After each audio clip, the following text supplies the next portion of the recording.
Okay. Hello, everyone. I'm Lena Juarez, the Executive Director of the Florida Agritourism Association.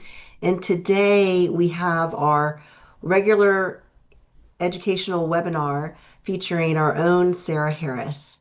We're going to do a Q&A and just an overview of what the association can do for you. But I want to give you a quick report about what an amazing week this was in Tallahassee. It was the third week of the 2026 legislative session, and it was the Taste of Florida reception out in the courtyard, the Capitol courtyard.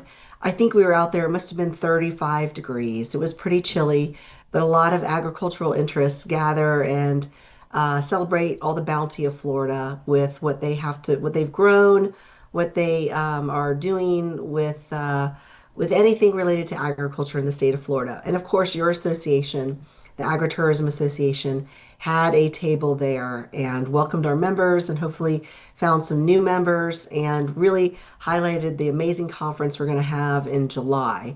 But first and foremost, I want to give a shout out to our board chair, Michelle Welch, who was there with us all week and saw legislators, saw Commissioner Simpson, was at the Taste of Florida reception. It was a pretty amazing week. So we look forward to this presentation by Sarah, who has been with the association practically since the beginning, much like myself. And she is probably the first person you talk with if calling us about any concerns or questions or opportunities. So with that, Sarah, I'm really proud to introduce you and take it away. All right. Well, welcome everyone.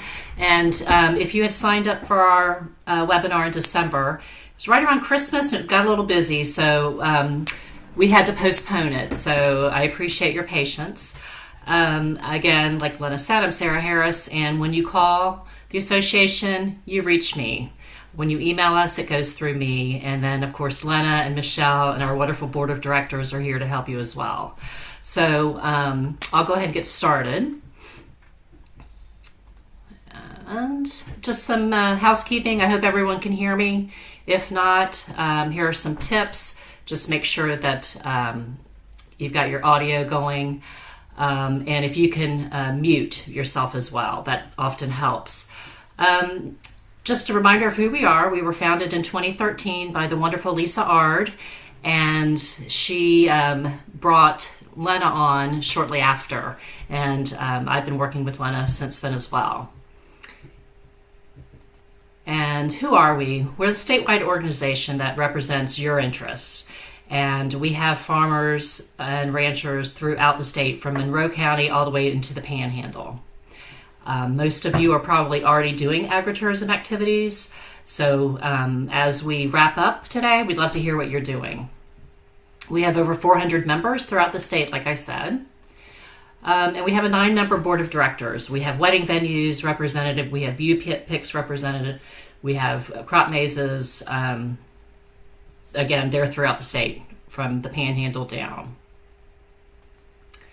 So what do we offer? So today's a good example. We try to educate you, and we do try to offer these webinars every month.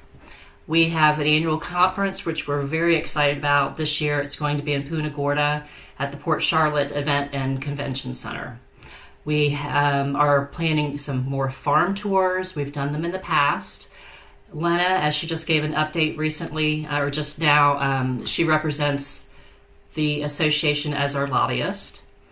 And as such, she's a member of the Florida Ag Coalition. The Ag Coalition is everyone in agriculture throughout the state, and all stakeholders get together weekly during session to keep an eye on things. We offer networking. We like to raise our members' profile through our mobile app, our website, and social media. So we always ask you to please share your events with us, so we can share them on all our platforms. We offer discounts on the signs, the toolkit, conference registration, and we have partnerships with Fresh from Florida and Visit Florida, which I will go into later. Hi, Amazing. Kevin. I can't believe it. Man, So I'm not a computer guy. That's I'm okay. a We just got farmer, started. so I tell you, last time you had a webinar, I could not get. I didn't know how to do nothing. Well, I made welcome. it. We Thank just you. got started. Excellent. So the educational opportunities, again, the annual conference is a great place. I must have this on a timer. I'm so sorry. It's in July, and we will have multiple sessions, educational sessions for marketing, agritourism law, property appraisers usually have a panel. You name it, we've got it. It's a great opportunity to meet other members and to network. We have covered topics such as hospitality on your farm, trends, that kind of thing.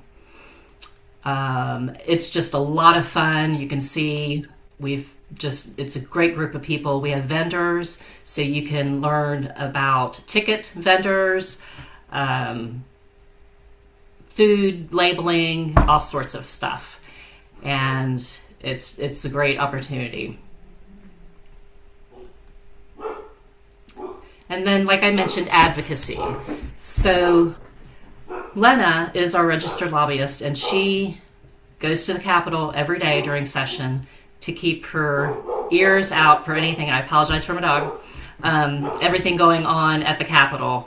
There's always the big farm bill from the Department of Agriculture, and we want to make sure that we agree with everything in that and appreciate their support. So this is the agritourism statute. You should all be familiar with it. If not, it's on our website as well. And just reminding you that agritourism is protected on all lands that's classified as agricultural by your property appraiser.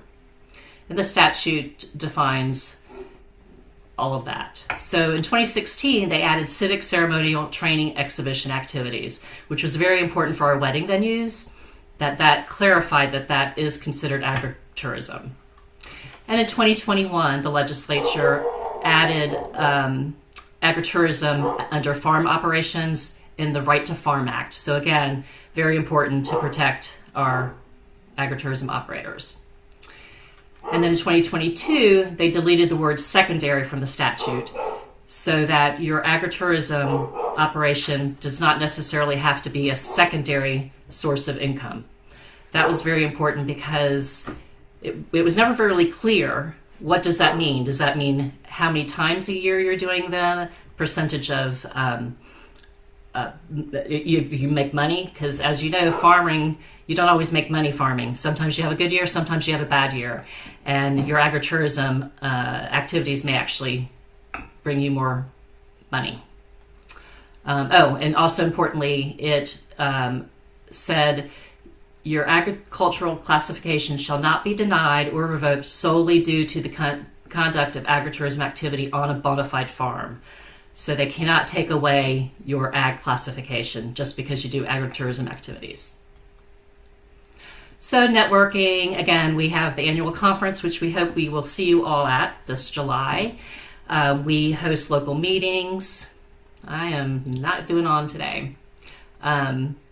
We have a private Facebook page if you haven't signed up for it, and we encourage you to do so.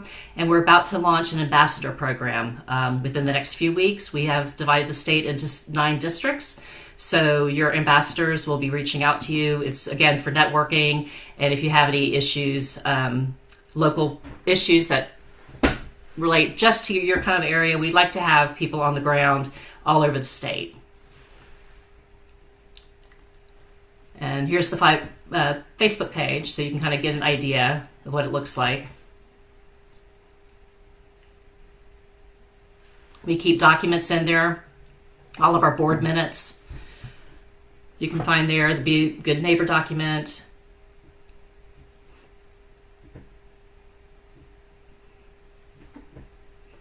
And then people ask questions. I'll post things there as well. So again, we have a website, mobile app, and social media.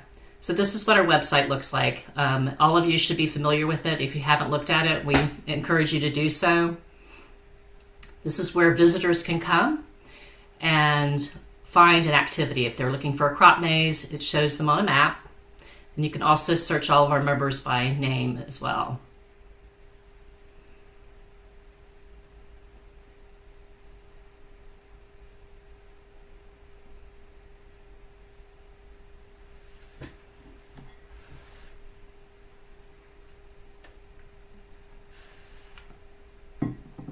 So that's all the members listed there.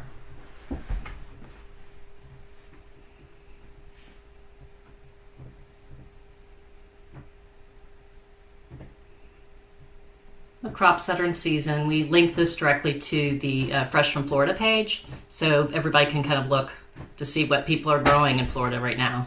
We always encourage people to buy local. And then we have our events calendar, and this is where I need your help.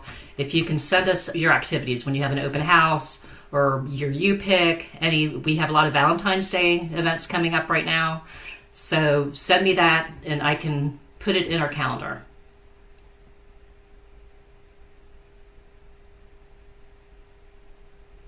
We're currently updating our website, so in the next few weeks you'll see it. We're going to have a place for our members to log in, and we'll put essential documents there.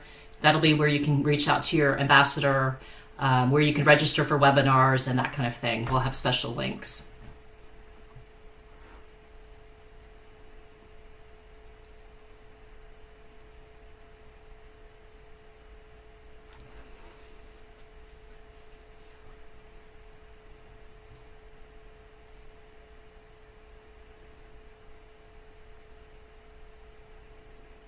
There's a board of directors.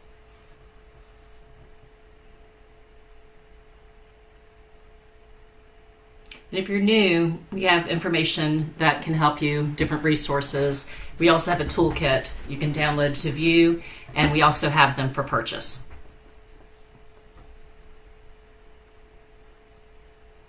And this document the board put together last year, how to be a good neighbor. Just a lot of questions that people have about off-site impact, traffic, noise. Just guides you into how to be a good neighbor and a good agritourism operator.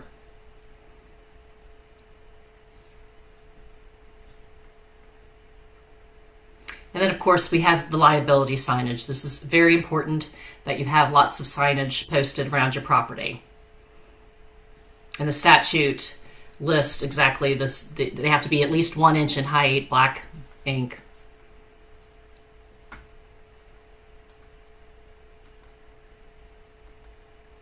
So we also have a mobile app. I don't know if everybody's downloaded it yet, but we highly encourage you to do so. It's another way for people to find you. And again, if you send me your events, we can post them in here. It lists all of our members, and it'll list them from their location. So all of these places these are all close to Tallahassee. So wherever the people are, in the state, they open up the app and it'll show places and events near them.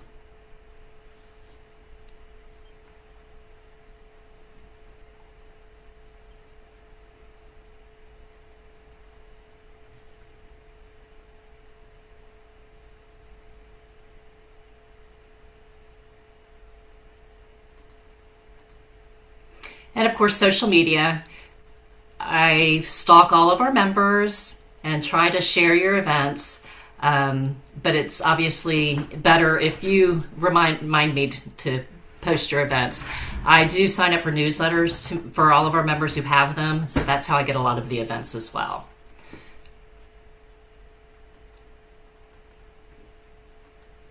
So we have partnerships I'd like to highlight as well. As a member of our association, you automatically become a free member of Fresh from Florida. Many of our farmers are already members of Fresh from Florida, but in case you're not, you are a part of them being a part of us. And you can use their logo. There's just a lot of benefits. We've actually had a webinar from Fresh from Florida to go over their benefits. So if you're interested in doing that again, let us know and we'll schedule another webinar, because they do offer quite a few things. They post our members on their website, and they have an agritourism section as well. And again, I'll mention the toolkit. Many of you are new. In fact, I just mailed one out today to a brand new member. It goes over the laws. It goes over if you want to add alcohol, what cottage food is, lodging, just marketing suggestions, what do you have already on your farm that you can offer people? How often do you want people on your farm? What are the benefits, the laws? So it's a great tool. And of course, we recommend liability signage everywhere. If you have a U-Pick, have them as they approach your property, have them when they pick up their bucket, have them out in the field. We want to remind people that farms can be dangerous and to be careful, watch for bugs, holes in the ground. And we also have our Proud Member signs. When you join our association, you get a sticker every year that says you're a member. And we also have signs that you can hang. And then, of course, we have lots of resources for you. The Department of Agriculture is just super helpful. They really are very helpful for us. Visit Florida, they helped us produce the app. So we have lots of great resources for you. And that was pretty much an overview of who we are, kind of a high level overview, but I hope that answered a lot of questions, and I'm glad to take some. I have, again, Lena and Michelle here in different roles. Michelle actually owns a wedding venue, so she was instrumental in the law getting passed. She had a son whose girlfriend at the time wanted to have their wedding at Michelle's barn, and that's now she does that for a living, in addition to ranching and blueberries and everything else. So we're here to answer any questions, if there are any. Well, I have a question. Okay. I read the whole toolkit. It was great. Um, I do have probably about four neighbors. They're snowbirds, so they just come in during this time. Mm-hmm. And I have had one wedding, but it was about 85 people, and I didn't get any complaints. And this is before I knew you or joined you or learned anything about, having a green. Remind me where you are, Kevin. I'm in Fort Myers. Okay. And what's the name of your farm? Jane's Tropical Fruit Farm and Events. Okay. I freeze dry mangoes. That's right. I remember you. Yeah. Yeah. Yeah, I freeze dry mangoes and bananas and avocados and whatever I can freeze dry off of my farm. I got 58 varieties of mangoes, so Wow. I'm learning how to, certain people like certain mangoes. Mm-hmm. So, and I sell them online. And I also have a tea garden, so a tea island. We're having our first tea time. From a couple, four people from Canada found me, and they're coming to fly in. Oh, wow. Neat. I'm kind of excited about that. And but the wedding thing is I'm just wondering if somebody complains, because one of the things that I do is my mangoes are grown by the Bible. And what does that mean? I have speakers throughout my orchard, and the Bible is read to them since they've been 6 inches, and now they're 12 feet. So you can hear the Bible playing all the time on my farm, and guys reading it. Do the neighbors complain about that? And the neighbors sent me a letter and say, "Hey, we're Christians, but can you turn down your Bible?" And I didn't know. It just said, autonomous. So I went out and turned it down because I thought, oh, maybe it is too loud. And then they sent me another letter saying thank you, and they gave me some money. And Good neighbors. But then after that, and then I read your thing. Can they stop me if they complain to the city about having a wedding? I understand the Bible being maybe too loud, and I turned it down. Everyone's happy. But Kevin, I think I can answer that. Okay. And are you inside the city limits? Yeah. Okay. So there's probably a noise ordinance related to your area. I would find out what that is. And Okay. then for a lot of municipalities, it's 10 p.m. that the music has to be below a certain decibel. So you might want to check into that just to see what your county or what your city, what the guidelines are. And then you can download a decibel meter on your phone. The one I use is called Decibel X, and that's one tricky thing is a lot of the decibel meters that you can purchase, they're not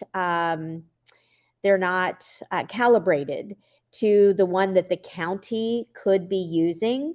So, that's a tricky kind of situation because they might not be the same. It's like having a speedometer on your car, unless it's calibrated, it could be inaccurate. But this is the one that I use on my phone, and it's a free app that you can download, but you can go to your property line and turn on a decibel meter and find out what the decibel level is.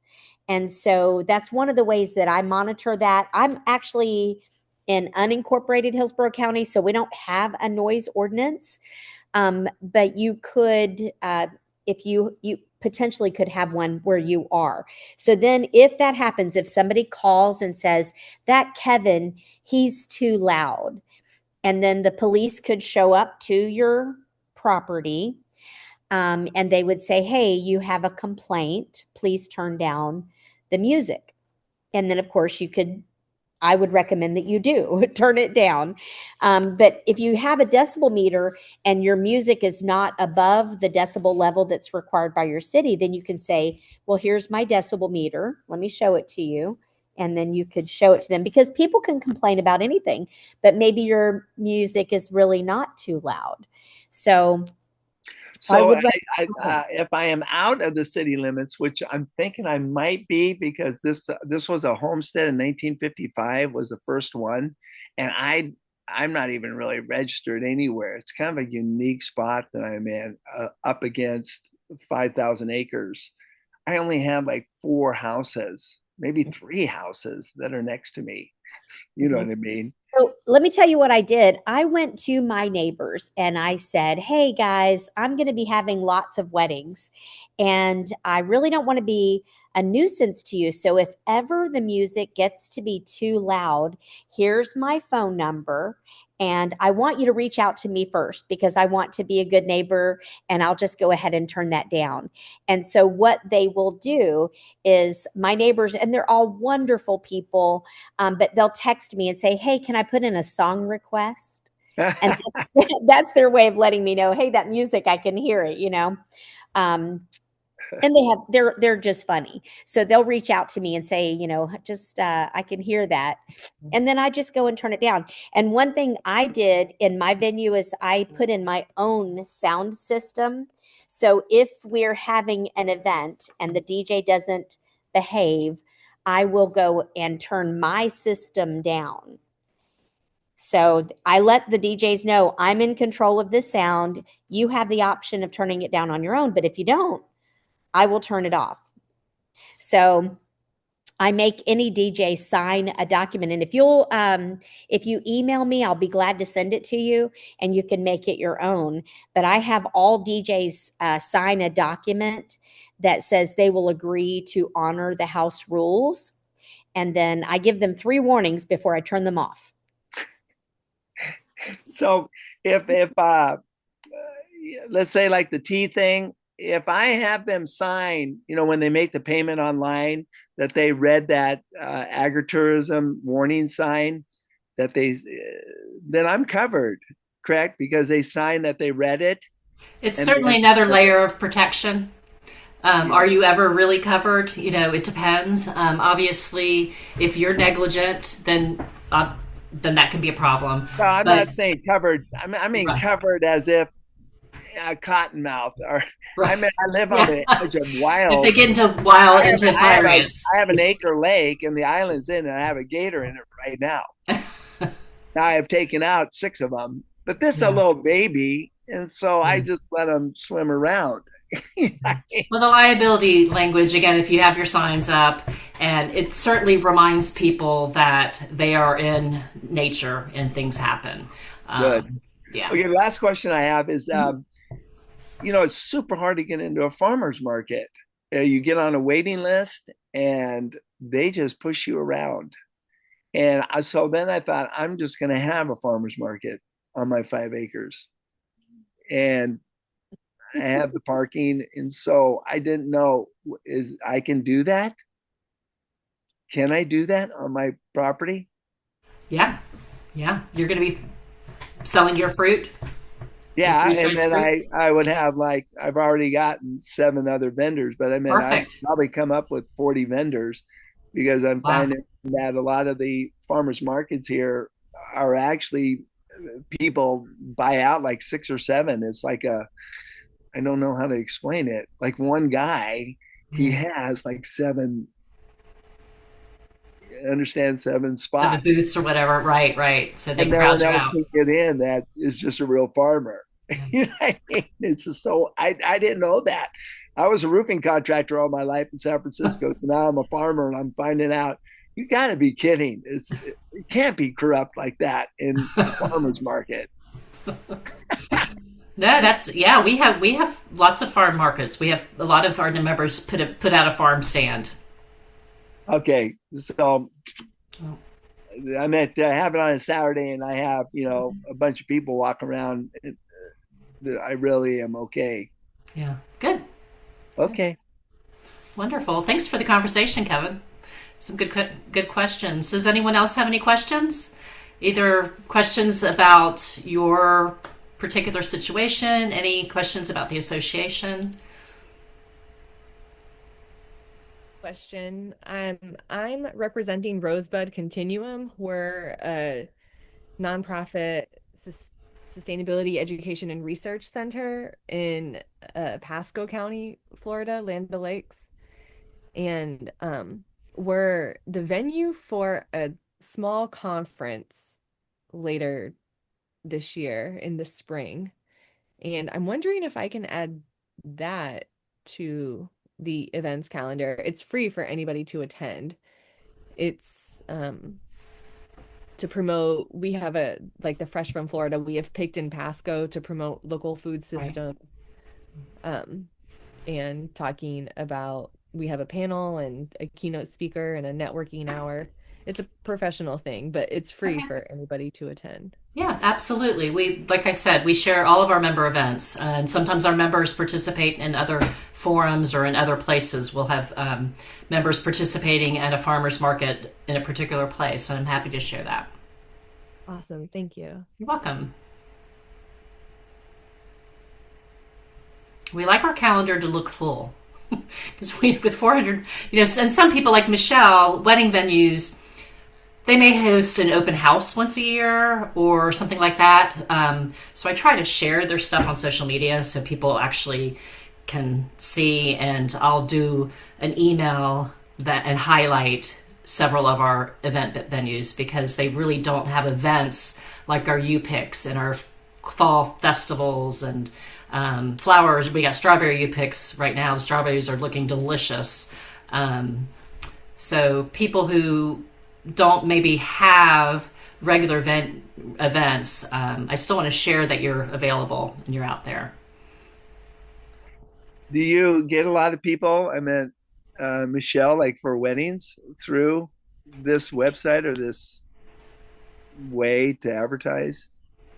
So with social media, the more places that you're mentioned, the higher your ranking. So like on Google, Google Maps, on Facebook, Instagram, all of those places. So the fact that I'm listed on the Visit Florida website and on Florida Agritourism helps my ranking go up so that more people can find me. So the answer is yes, it definitely does help to have your name on this website. I do advertise through Google, through Instagram, Facebook. I have a CRM that I use. So, I'm not going to leave it to chance. I'm going to get out there and market my. Yes. But yes, it definitely does help. We stay pretty booked. January is not a busier month for me, but this year I had 6 weddings where last year I had 3. So things are, they're looking up, I guess you could say. But Kevin, if you're doing weddings, you're definitely going to want to get your name, the name of your venue out there on lots of different places. So if you if you use a backlink. So if you do blogging and you mention another wedding venue, their ranking goes up. And if they talk about Kevin's venue, then your ranking goes up. So it's really a great resource for you to network with other people who are in the industry and talk about, in a positive way, always talk about other venues and encourage people. Like if I'm busy, I can say, I don't have that date available, but maybe you could call Kevin and he might have an open date for you. So one of the great things that makes it wonderful to be a part of the Florida Agritourism Association is that we do network with each other and we support each other in what we do. Excellent. Okay. Yeah, and to Michelle's point, I love nothing more than to see a post by Michelle and see that Kevin liked it. I follow all of you, and I want all of you to follow all of you. It's really a good way to you get ideas, and again, you're the more people that like your stuff, the more people will see it. So I really like to see our members supporting each other. Well, I've never gone on your website yet, Well. so I need to get on it and work it. Do you have a Facebook page? Yes, I have Facebook. I have a TikTok. I have a Instagram. Okay. I'm Google. I'm rated. I have a lot of pictures. A lot of. Well, I just got my two first reviews, and they both were 5 stars. So I'm Perfect. super happy. What's the name of your venue? What's that? What is the name of your wedding venue? Jane's Tropical Fruit Farm and Events. Jane, like Jane? Yeah. Okay. Jane's Fruit Farm. Okay. But since we have a lot of different avenues, you know what I mean, that we're trying to work with the freeze dried, and people ask about private dinners on this lake, you know what I mean, on the island, and then of course the tea time, and farm to table's big. Yeah. This year I want to do Christmas lights. I have a whole 16 channel music, so hopefully I get to do that this year. I mean, I couldn't do it in this last year, but I've been building a facility, and it's like a cottage with a wave roof and a facility for the weddings. I just almost am done. So I'm kind of excited. All right, with you guys. What's that? I'm following you. Oh, thank you. I need to follow you back. Do it. I will do that. I'm not that great on a computer. If you want me to dig a hole, I can do that. And I'm learning how to do this. My wife is learning too, so. Yeah. Well, I will come to the conference and meet some people and just learn how this, networking goes. I love people, so. Yeah, the conference really is great. We have well over 200 people there, and you'll meet people like yourself who are brand new and people like Michelle who are seasoned. You'll meet vendors who you might want to add labeled products. You may want to add, we have Winterland, who has all sorts of really cute chairs and seats and things that you can put up, and signs, all sorts of vendors. Excellent. Tickets. Yeah. So it's a lot of fun. I have another question. Absolutely. At Rosebud, we are a field trip destination for K through 12 schools. That's our main thing for what they learn in environmental science classroom. They can see it in the classroom, apply it in real life when they come visit us. And I guess I'm wondering, is there a way to promote that? We would love to get more schools out, more field trips. We have a food forest and a raised garden bed area. I call us an educational farm, not a production farm, because we're not going to farmers markets. We have several avocado trees and mango trees, and we do produce a lot, but our main thing is education first and foremost, and being a place where the community can come and learn. And specifically K through 12, we have found that offering field trips is kind of the sweet spot for us. So yes. So we had a former board member who's since retired, who was in the Panhandle, and that was the bulk of his, almost all his agritourism was field trips. Again, I'm happy to share it on social media, and I'm sure you're involved with your local school district. Yes. Yeah, great to reach out to them. This past year, 2025 conference, we had Redemptive Love. She's a woman here in Tallahassee who has a farm, and she just blew up her field trips. She started just offering a few, and now she has thousands of kids every year come. Erica, you might want to do some research for homeschool groups that are in the area, because they're always looking for field trips and ways to do science projects and things like that. So that could be a really great resource for you. Yes, we actually have a member, at least one, if not, I'm sure more, who offers homeschool days. So, and then another one offers homeschool camps. So they come every Tuesday for a month. And it's like a 3 or 4 hour chunk of time, but they're learning a very specific task or project that they're working on for that month. And so there's lots of opportunities there. Pardon? Do they charge for that? Oh, yeah. Oh, yeah, we charge. Oh yeah, Erica. Once you get connected to these school groups, the news will spread like wildfire, and they'll find out about what opportunities you offer on your farm. So I just would figure out a way to try out a couple different formats, and then figure out which one works best for you to scale it. Okay, thank you. Wow, I love that. And a lot of the school districts will reimburse them. Sometimes I know Rose here near Tallahassee, she's had groups, they get funding to do field trips. So it makes it affordable for the classes. Yeah, and we did receive a grant that we used as a field trip subsidy fund for Title I schools, or wonderful. Lower income schools.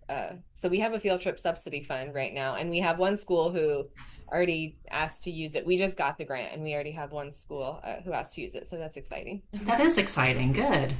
So I would be able to learn that when I come to the conference. Will I be able to network and learn how to do that? Because I raise butterflies here, and so I have a butterfly venue, which you walk into, and it's all butterflies. Neat. And the zebra swallowtail is the Florida butterfly, and I have 65 of them here. They live on property. When I moved here, it was just swarmed by them, because I don't get sprayed here, so they don't die. The spray kills the butterflies. So I would love to show little kids that butterflies. Yeah, field trips are so important too. We love that our members like to reach out to children, because you ask so many children, especially in the more built up areas of Florida, where do you get tomatoes? And they'll say Walmart or Publix. They really don't understand that there are people out in the fields every day growing their food.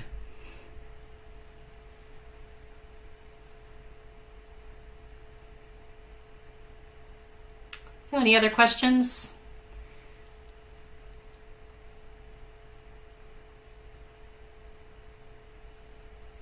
Well, I hope this was useful.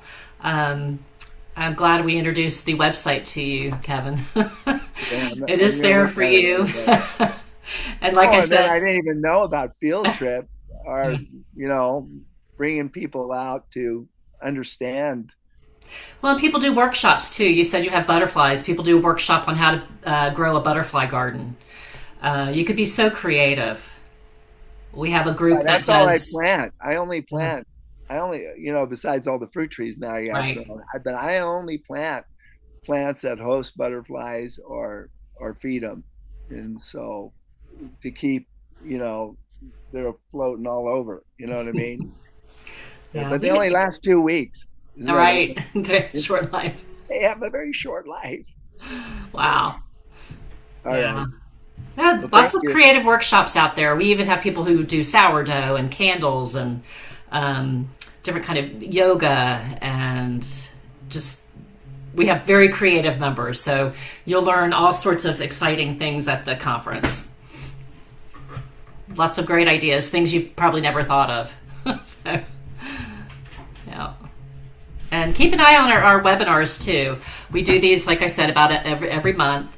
And if you follow us on YouTube, you can see the past ones we've done. And when the website gets updated, we'll have them all there for you. Okay, thank you. You're welcome. Anybody else have anything? Is that it? Thank you, Sarah. Okay, you're welcome. Thanks, everyone, for taking time today. We appreciate it. Thank you so much. All right. Bye. Bye-bye. Bye-bye.